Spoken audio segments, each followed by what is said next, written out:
Ayun na nga mga idol, no, baka magulat kayo pagbukas nyo ng eTravel.gov.ph is bago na yung mukha niya. May automatic na pong nagpa-pop up dyan na Philippine Travel Information System. Simplify your travel with eGov.ph application. So ang eTravel now is free pa rin, pero kailangan na nating mag-login through application, mobile application. Available siya on iOS at saka sa Android. iOS, ibig sabihin yung mga gumagamit ng iPhone. iOS naman, Android naman yung gumagamit po ng mga Samsung, Huawei, Honor or different Android mobile application. So dahil bago ito, kailangan nating mag-sign up dito sa pinakabagong eGov application kasi dito na natin kukuhanin yung ating eTravel. So ang gagawin natin mga idol, punta tayo sa application at i-download na natin itong eTravel na available na sa ating mga mobile application.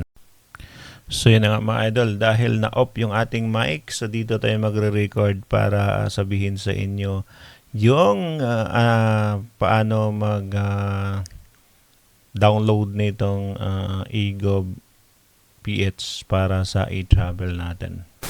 Okay, so sa application, hanapin nyo lang yung eGov PH. Siyempre, merong makita kayong eGov PH dyan. Download na lang po yan mga idol. Ako na-download ko na yan. So, ang gagawin ko dito is i-open ko na lang po siya. Okay, open natin. Nakasulat dito is 63, positive 63 kasi Pilipinas po yan. Pero ang gagawin natin is mag-sign up here tayo. Makita yung pinakababa, merong sign up here.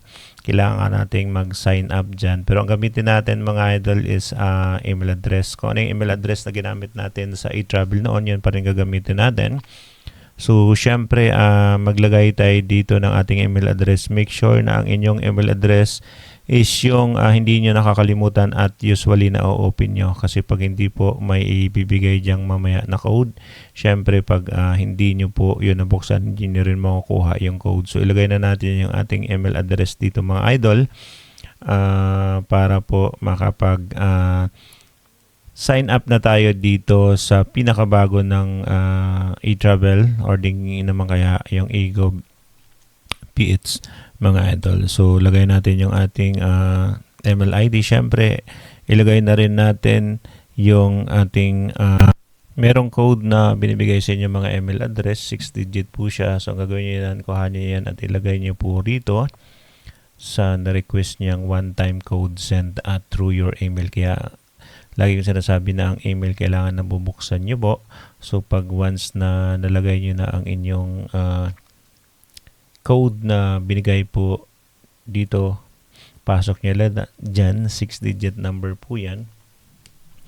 Bawat sign up is iba't ibang code. So pag okay na, maglalagay tayo ng ating MPIN or yung PIN natin. So 6-digit din po siya. So make sure lang din na ang inyong mga PIN or inyong mga password is natatandaan nyo para po mabuksan nyo ang inyong files dito sa eGov.ph. So, ilagay ko lang yung ating PIN. Mag-set up tayo ng ating PIN. Siyempre yan. Tapos, retype lang natin yung PIN natin. Ganon din po yung process pag nakita nyo. Pag kayo ay gagawin dito, ganon din po yung process. So, re-enter lang natin yung ating MPIN. Okay. Tapos, login na po tayo dyan mga idol. Okay. Next.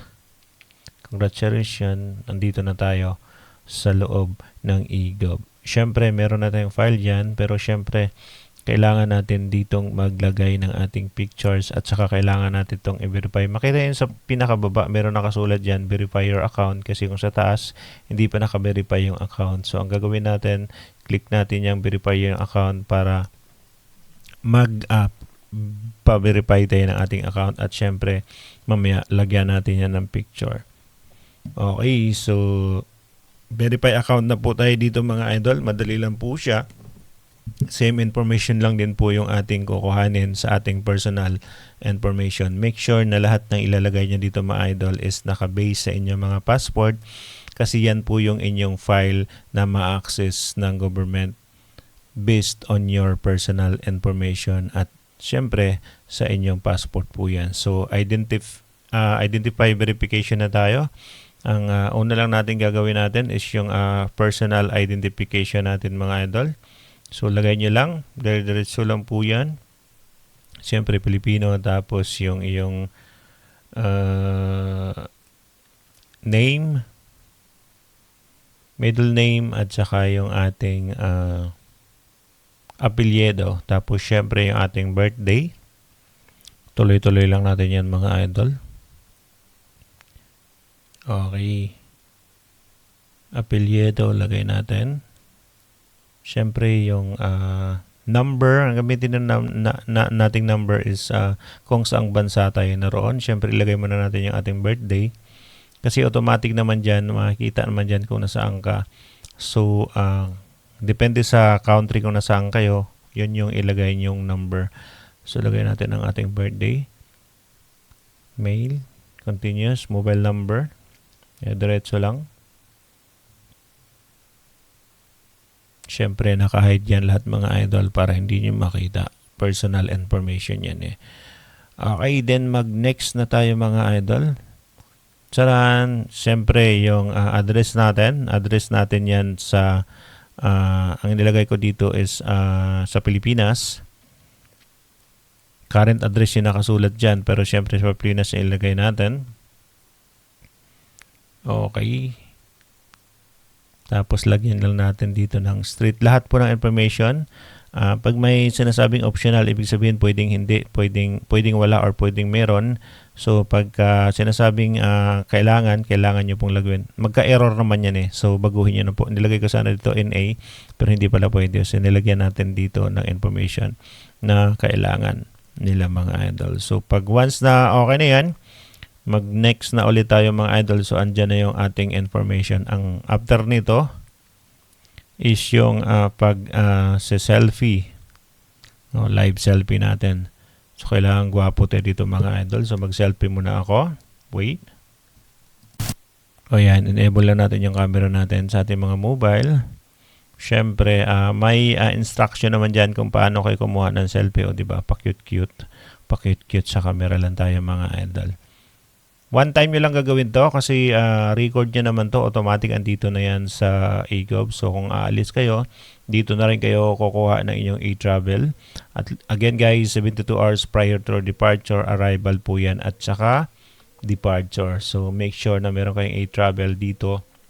Mamaya pakita ko sa inyo kung ano yung itsura ng e-travel. So diretso na po yan. Ayan, babaguhin ko pa yan kasi pangit. Pwede kayo mag-rate kung hindi nyo nagustuhan yung inyong unang kuhang selfie. Siyempre, kailangan gwapo tayo dyan. So, pwede nyo niyang i-rate. So, mag-rate ako. Kailangan gwapo tayong buong buo. Pangit na nga tayo sa personal. Kahit pa paano sa picture man lang is gwapo tayo. Okay, so ayan, tinan mo. Palingon-lingon ang kaliwa kanan, pababa. Ayan, lingon sa kaliwa, lingon sa kanan. Blink your eye. Kailangan corrupt yung iyong mata. Corrupt mong mabuti. Tapos pag okay na, nasiyahan na kayo sa inyong selfie, okay nyo na lang yan. Okay, pag once na okay na, automatic po, lalabas na ang inyong information. Ayan. Yung signature, wag kayong gumawa ng signature ha, kasi baka magamit yan online. So, pwede nyo nang i-skip. So, skip for now nyo yung signature. Ay, congratulations, meron akong file dito. Ayan. Bawal siyang syempre information nyo dan, so hindi nila na-allowed yung recording. So balik tayo mga idol. So yan mga idol, nakabalik na ako sa main, sa egov.ph. Makita nyo yung pinakababa, merong dyan, merong e-travel or yung travel lang po yung nakasulat. So lahat ng information, andyan na akong selfie, andyan na akong contact number. Syempre kung tayo ay uuwi sa Pilipinas, syempre pindutin natin yung e-travel. Add your passport, pwede na itong skip for now. Kasi ako meron akong record dito. So, didiretso na ako sa travel mismo. So, ayan mga idol. Automatic po yan. Lalabas na rin kaagad yung information na nilagay ko dito kasi meron na ako dito. Kung kayo ay bago pa lang dito mga idol, ang gagawin nyo, fill upan nyo lang po lahat ng information na request dito para makuha nyo ang inyong QR code para sa e-travel. So, ganun lang po ka-simple dito mga idol sa pinakabago na application ng e-travel. So I hope po makapag-sign up na kayong lahat para pag nag-travel kayo is meron na kayong file dito at automatic i-click nyo na lang po siya para sa inyong e-travel. Thank you so much po sa lahat. Pakishare this video mga idol. Bye bye po and God bless.